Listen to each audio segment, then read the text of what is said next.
disclaimer under Section 107 of the Copyright Act 1976, allowance is made for fair use purposes such as criticism, comment, news reporting, teaching, scholarship, education, and research. Fair use as a use permitted it by the copyright statute that might otherwise be infringing. Hello everybody, welcome to my channel. I am Afro Goddess. Please do me a favor as you enter the room and hit the thumbs up button for me. I really appreciate it. Today's video, we're going to talk about how the humans built the first civilization. So without further ado, everybody, let's get into the video.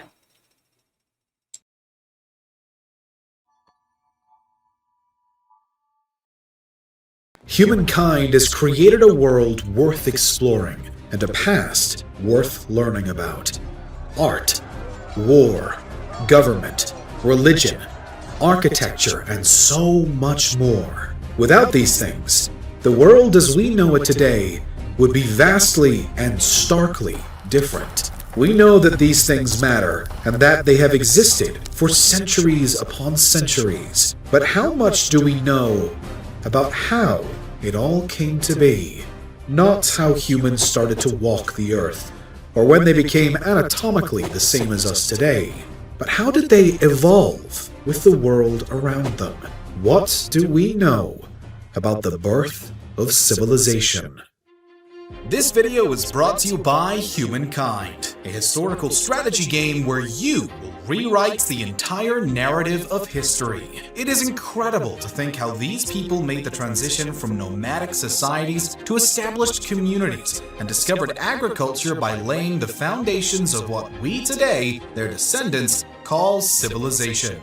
Humankind gives you the chance to experience this history on your own. This is a game of historical strategy, in which you will rewrite the entire narrative of human history and create a unique civilization. There are more than 61 playable cultures in the main game, and 73 in total if you have all the additional content. Each one brings its special gameplay layer, leading to never-endless outcomes. You will have to take impactful moral decisions, make scientific discoveries, show your tactical skills, do battle, expand and build your civilization throughout the years, and face narrative events that will happen randomly during your game depending on your own choices and actions.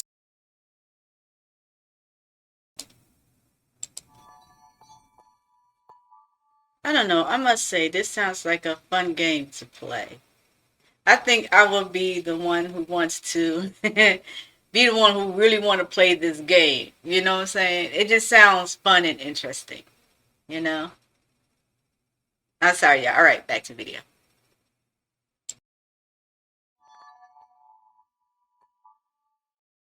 Humankind. It's a special game because it takes you through our wonderful history in a very interactive way, and you can change our story and shape it the way you want through your choices. Build your fame and leave your mark on Humankind. Click on my link in the description to purchase Humankind and rewrite history as we know it.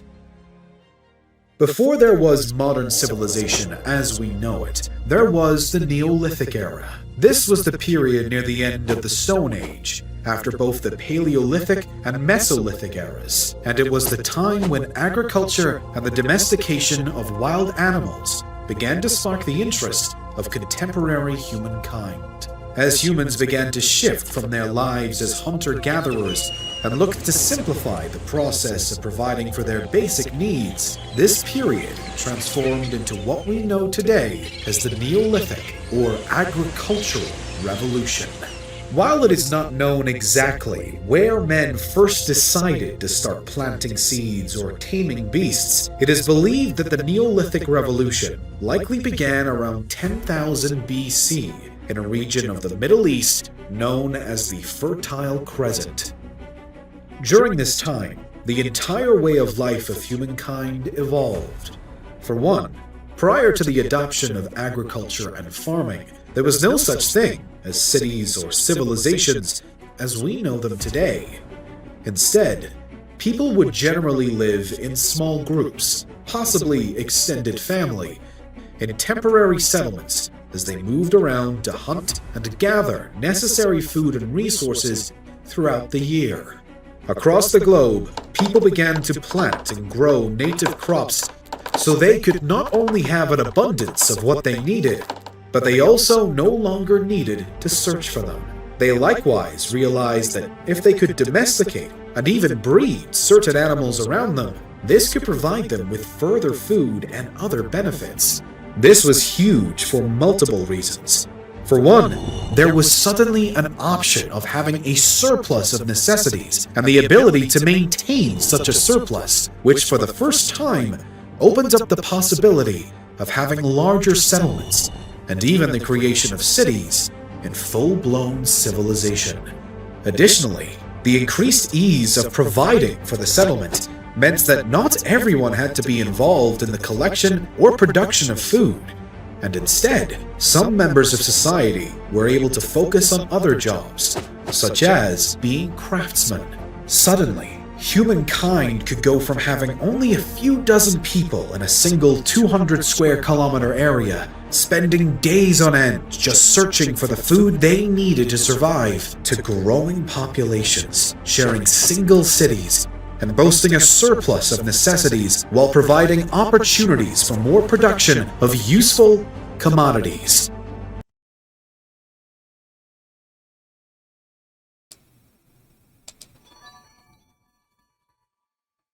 Okay, I just have a question. So when they said that they were searching for food, and I hope they said what kind of food it was in this video, I hope. If not, my question is, if they were searching for food, what kind of food was they searching for? What kind of food was that entail? Are you going to tell me it's just fruits and vegetables? Because that would make sense, because being that it's a plant life, right? It comes from plant or trees or whatever. So in order for you to plant more food or whatever the case may be by you hunting for these foods, you would have to use the seeds from these fruits and vegetables in order to keep replanting them, right? So I wonder if they're going to state that in here.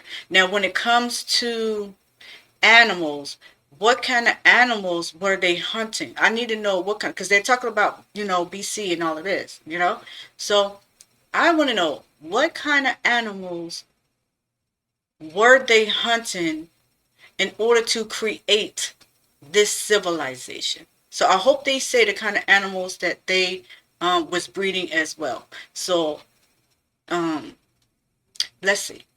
Back to the video.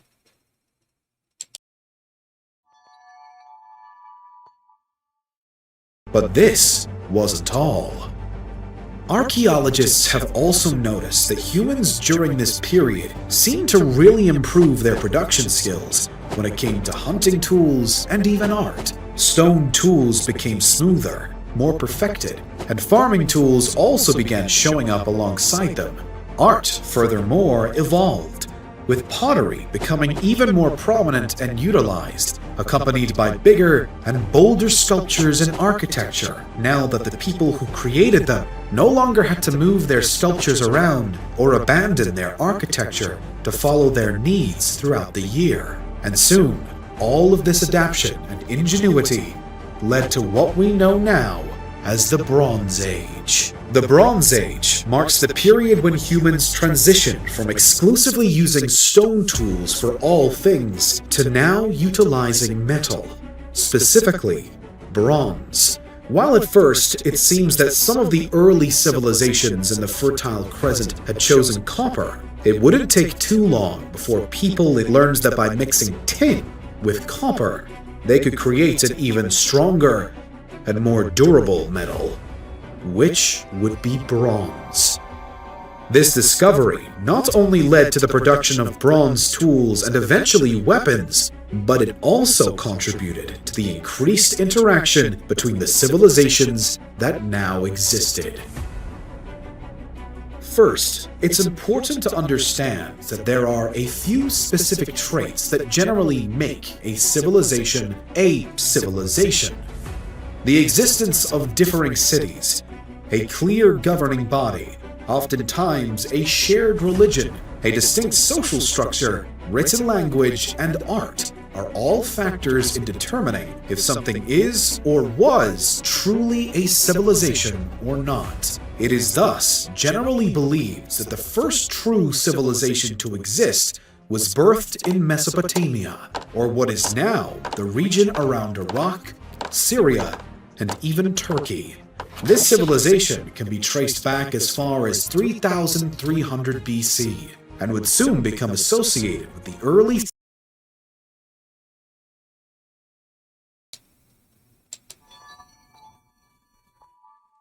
Now, I'm not going to sit and say I remember all the other two that he said. I do. Turkey just stuck in my mind. Is the first place of civilization. Did I hear that right? If not, correct me. But I thought the first birthplace of civilization was Africa. Yeah. I might be a little confused here.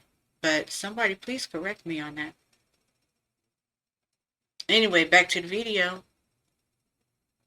I don't mind being corrected when I'm wrong. So feel free to correct me.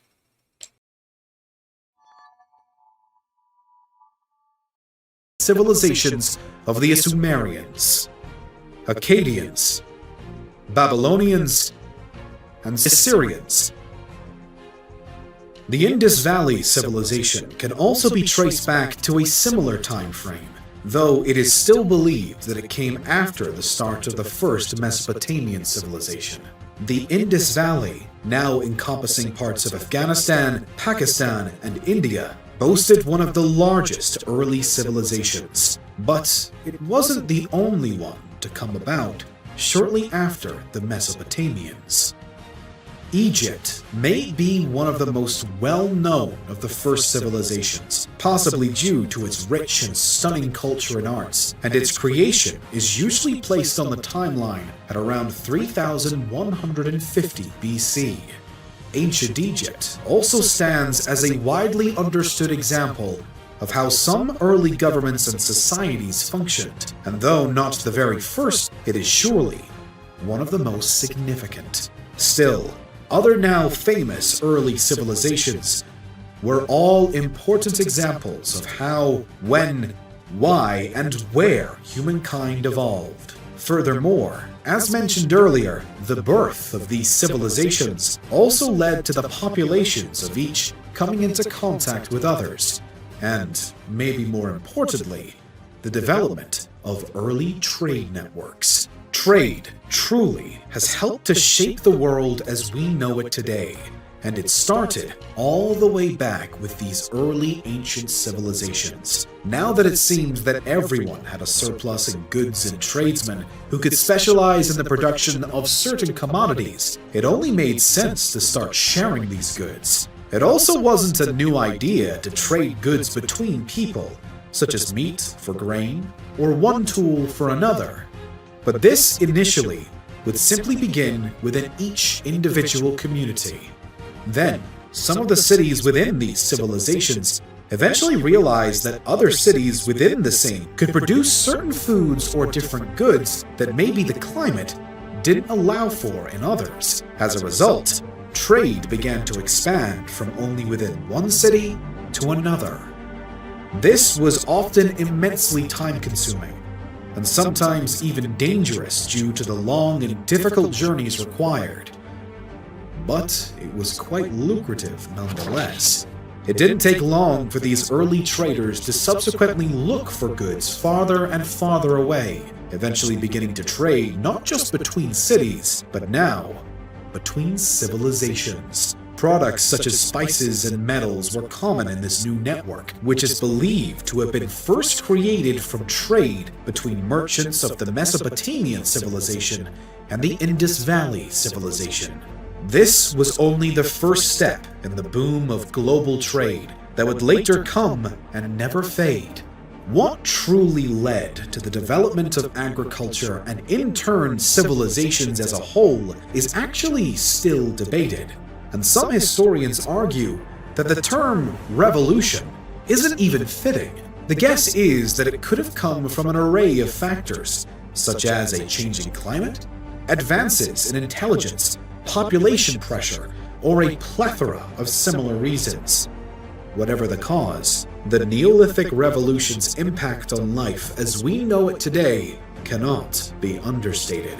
While we don't know the exact details of how and why early humans began to embrace farming, domestication, and city building, we do know that it was this point in time that birthed the first civilizations, beginning in the Fertile Crescent and beyond.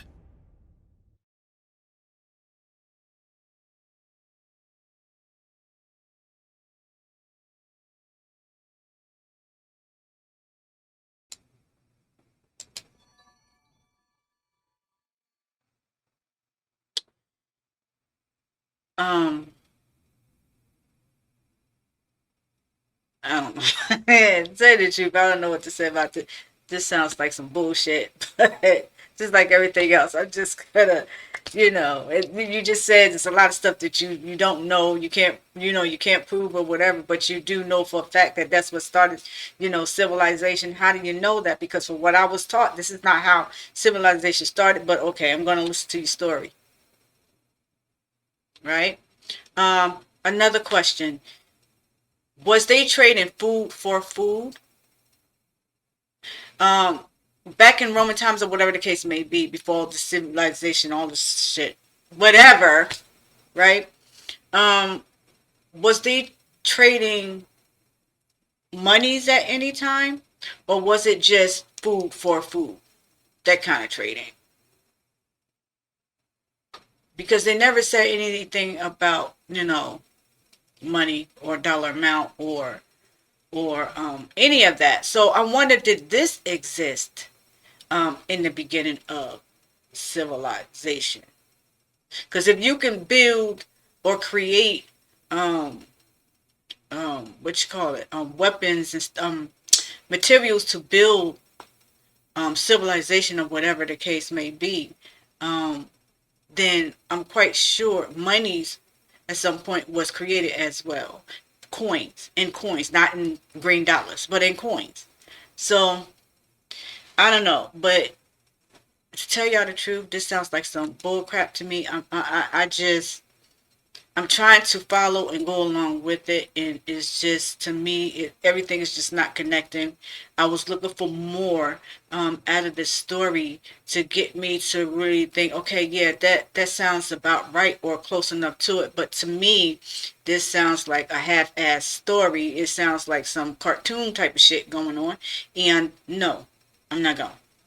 Anyway, so let me think. No, let me think. Oh my goodness. Let me know how y'all think about this. Leave me a comment. Don't forget to like and share this video, and look forward to more of my reaction videos. So until then, everybody, please be safe.